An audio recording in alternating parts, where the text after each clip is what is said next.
All right, so I'm here this afternoon with my good friends, Jonathan Williams, ALEC's president and chief economist, and Joshua Meyer, who is the ALEC Task Force Director for Tax and Fiscal Policy. Now, gentlemen, this time of year, there are a lot of ideas floating around in state capitals here in Washington, D.C., at the federal level. But one of the main things that we wanted to talk about today was what makes good tax policy.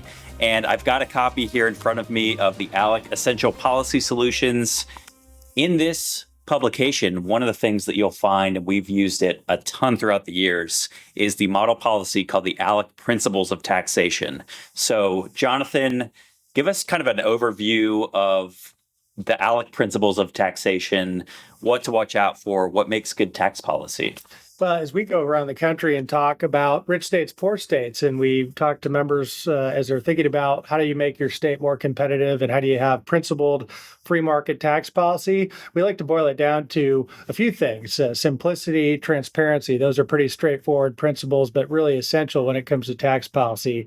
Neutrality. Now, we should get back to this one in more detail later, and that is the whole idea that government shouldn't be in the business of picking winners and losers through the tax code, whether that's giving special favors on one side or discriminatory treatment on the other side. But I think that's probably something we want to talk about more.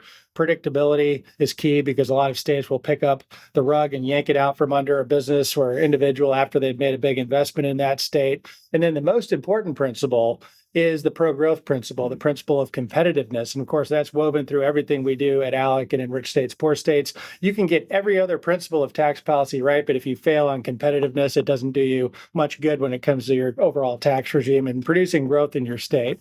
So economic neutrality, that is really key here that you mentioned. Josh, what are some of the forms that this takes on? I mean, where the tax code may be picking winners and losers at the state level. Yeah, so I mean, we all engage with discriminatory taxes every day, all throughout our lives. We go buy gasoline. Most of us are going to go fuel up our cars at some point this week, and we're going to pay a discriminatory gas tax. And those kinds of taxes we know are disruptive to consumer behaviors. They represent the sort of the state governments imposing a sort of set of values onto the free market that's designed to allocate limited resources. And not only that, but we also see the impact of discriminatory taxes on the other side, on the fiscal side of the state budget.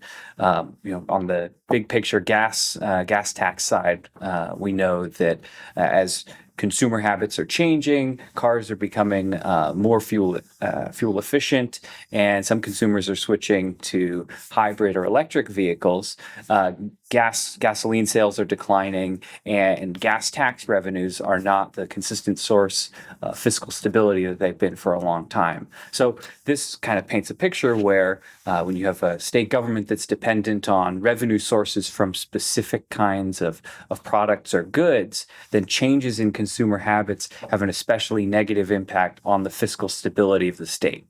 And to take a kind of big picture, when you think of one of the godfathers of the free market movement, Frederick Hayek, somebody that many of us have read as free market economists and policy advocates. I mean, the way that he looked at free markets was do not give special favorites to folks. And we see this in the tax code, federal, state, and local, whether that's abatements on property taxes, whether there's special carve-outs in the tax code, exemptions, deductions, credits. Sometimes for as narrow as one company they're designed, a lot of times for one industry over another. That's obviously something to avoid. But the flip side of that from the Hayekian view is not giving that discriminatory treatment to saying, for whatever reason, whatever value judgment, government doesn't like a product, good, or service. So we will place a double or triple or quadruple or sometimes far higher than that, 10x tax burden on a particular good or service because they want to discourage it. Now, there's lots of different ways government can step in and do that if they want to. In our view, the tax code is not that way. And if you want to keep a free market tax code, you both avoid the special favorites and you avoid punishing people for particular sins that they commit throughout the tax code anyways. And I think this is actually more important to get right at the state level than other levels of government, because if you think about it, think about how states are always in competition with one another. When you talk about adding or increasing your sales tax on a specific product, and maybe the goal is to steer behavior one way or another, well, all of a sudden your border states have just gained an advantage over you. That's why in New Hampshire, you see stores set up on the borders where people will make a border run over from Massachusetts to avoid paying a sales tax altogether. And I know what we've seen over the years at ALEC is when you increase a tax, let's say you've got a discriminatory tax on a product, there's always a revenue projection. That's always one of the arguments. Well, we want to raise $100 million for, for the schools, let's just say. More often than not, these fall far short of the projected revenue. And so there's a lot to consider here. These aren't always, this often doesn't pan out as promised. That's a good point. And if you look at some discriminatory taxes like those on tobacco products or cigarettes, it's a declining revenue source because you have fewer and fewer smokers are looking for healthier alternatives. They're not smoking as many burnt cigarettes as they did in the past. Maybe they're looking at smokeless options that are potentially less damaging. So you lie a budget. You say you're going to base your budget projections off of something if you're going to tax something on a pack of cigarettes, and then you realize over time that revenue just naturally goes down.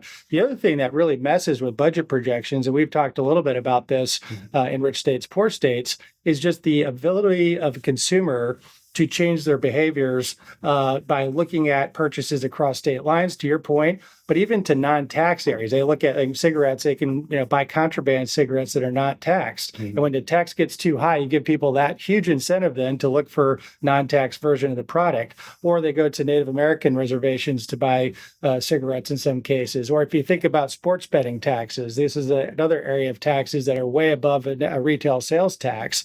It forces a lot of people then to try to avoid that and going to these offshore, risky online places to wager, which I don't think any of us would probably recommend to anybody that we like. Yeah, I remember reading a study that found in most bodegas across New York City, for example, the cigarettes that were for sale had been trucked in from, let's say, Virginia, as an example, just because of the sky-high tax rates imposed by the state of New York and the city of New York. So, Josh, any final thoughts or final word from you on this? Yeah, the Laffer curve is always what I go back to when I'm thinking about these kinds of things. We know that, of course, at a zero tax rate, the government's going to collect no revenue because there is no tax. But on any product, take cigarettes, there's a high enough tax where enough people are going to choose alternative products, go outside of the state, maybe even stop smoking.